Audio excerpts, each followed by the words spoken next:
As I continue working on my newsletter layout, I want to add, this is going to be a 3-column newsletter, so I want to add in some text first and then add the columns. To do that, I'm going to grab my text tool,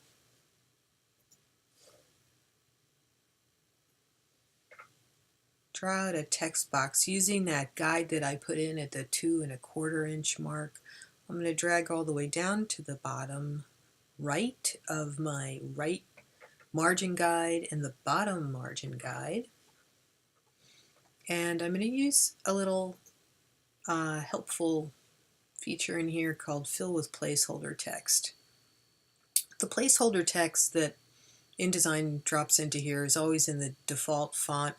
I had put the tagline into Arial, which is a lovely sans serif font, so I'm going to do the same for this by selecting all of it, going up to the, and again, I can find fonts here, I can find fonts here, or I can find fonts in the character panel. Wow, that's a little too much spinning beach ball at death.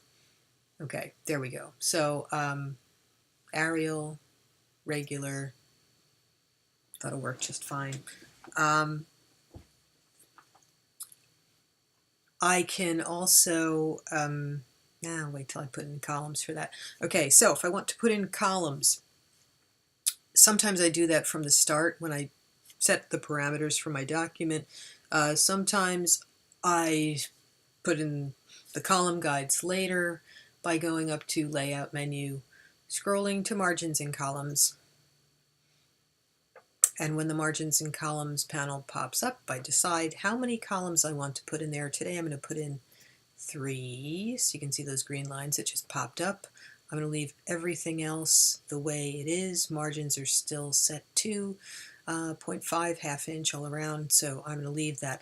The only thing I might change is the space that I have here, the gutter space between where my headline and tagline are and where the actual text starts is 1/4 inch. So maybe here I make the gutter, instead of the default, which is 0.1667, maybe I make that 0.25 instead, and click OK.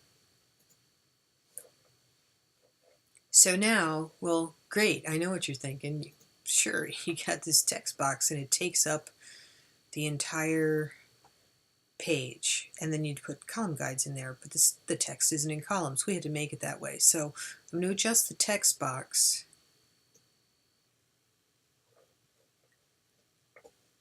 and